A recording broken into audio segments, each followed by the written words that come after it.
আমার ২১শে বইমেলা বা গ্রন্থমেলা আয়োজক বাংলা একাডেমি, প্রতিষ্ঠাতা শ্রী চিত্তরঞ্জন সাহা। ১৯৭২ সালের ৮ই ফেব্রুয়ারি শ্রী চিত্তরঞ্জন সাহা বাংলা একাডেমির বর্ধমান হাউসের সামনে বটতলায় কলকাতা থেকে আনা ৩২টি বইয়ের মাধ্যমে, যেগুলো তার প্রতিষ্ঠিত স্বাধীন বাংলা সাহিত্য পরিষদ থেকে প্রকাশিত, বর্তমানে মুক্তধারা প্রকাশনী। নামকরণ ১৯৮৪ সালে অমর ২১শে বইমেলা। বইমেলার সময় ১ ফেব্রুয়ারি থেকে মাসব্যাপী, অর্থাৎ পুরো ফেব্রুয়ারি মাস। লক্ষ্য উদ্দেশ্য জ্ঞান ও বুদ্ধিভিত্তিক জাতি গঠন, ভাষা চেতনা ও একুশের চেতনা জাগরুক রাখা। পুরস্কার: চিত্তরঞ্জন সাহা স্মৃতি পুরস্কার, মনির চৌধুরী স্মৃতি পুরস্কার, রুকনুজ্জামান খান দাদাভাই স্মৃতি পুরস্কার, শিল্পী কাইমুন চৌধুরী স্মৃতি পুরস্কার, সরদার জয়নুদ্দিন স্মৃতি পুরস্কার ইত্যাদি। পলান সরকার পুরস্কার সর্বাধিক গ্রন্থ ক্রয়ের জন্য সেরা ক্রেতাকে দেয়া হয়।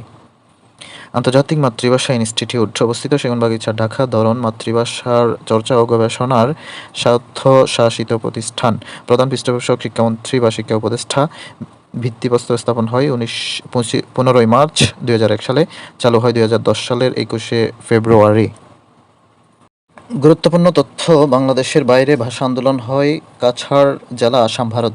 উল্লেখ্য যে 19শে মে 1961 সালে আসামের কাছাড় জেলার বাংলাকে সরকারি ভাষা হিসেবে ব্যবহার করার জন্য বাঙালিরা আন্দোলন করে। ভাষা আন্দোলনের মুখপত্র সাপ্তাহিক সৈনিক, সম্পাদক শাহেদ আলী। সর্বপ্রথম বাংলা ভাষার উপর আঘাত আসে দ্বাদশ শতাব্দীতে, অর্থাৎ বাংলার সেন রাজারা বাংলা ভাষার পরিবর্তে সংস্কৃত ভাষা চালু করে। 1952 সালের 21শে ফেব্রুয়ারি দিনটি ছিল 8ই ফাল্গুন 1358 বঙ্গাব্দ, বার ছিল বৃহস্পতিবার। ভাষা আন্দোলনের প্রথম সূত্রপাতকারী হলেন অধ্যক্ষ আবুল কাশেম।